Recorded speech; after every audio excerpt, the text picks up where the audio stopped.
പാലക്കാട് നെല്ലിയാമ്പതിയിൽ ജനവാസ മേഖലയിൽ കാട്ടാനകൾ. സീതാർകുണ്ട് പോപ്സ് എസ്റ്റേറ്റിലെ കാപ്പിത്തോട്ടത്തിലാണ് കാട്ടാനകൾ എത്തിയത്. ആനകൾ കൃഷി നശിപ്പിച്ചു. RRT സംഘമെത്തി നിരീക്ഷണം നടത്തുന്നു. നന്ദഗോപാലുണ്ട് പാലക്കാട് നിന്ന്. നന്ദഗോപാൽ, ഇത് സ്ഥിരമായിട്ട് ആന ഇറങ്ങുന്നൊരു മേഖലയാണോ?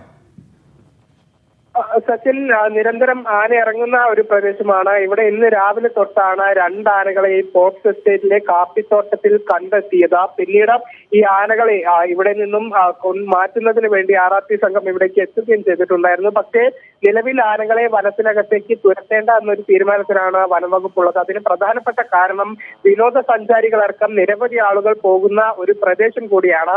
ആനകളെ തുരത്തുന്ന സമയത്ത് ഇത് പ്രകോപിതരായി റോഡിലേക്ക് ഉൾപ്പെടെ ഓടിയാൽ അത് ആളുകൾക്ക് അപകടമാകും. അതുകൊണ്ട് തൽക്കാലം ആനകളെ കൃത്യമായി നിരീക്ഷിക്കാം എന്നുള്ള ഒരു തീരുമാനത്തിലാണ് വനം വകുപ്പുള്ളത്. ആനകൾ മറ്റ് പ്രശ്നങ്ങളൊന്നും തന്നെ സൃഷ്ടിക്കുന്നുമില്ല. ഏതായാലും കൃത്യമായി ഇവിടെ നിരീക്ഷണം നടത്തുന്നുണ്ട്. ഒപ്പം ജാഗ്രത പാലിക്കണമെന്നും കൂടെ ആളുകളോട് വനം വകുപ്പ് അറിയിച്ചിട്ടുണ്ട്. ശരി.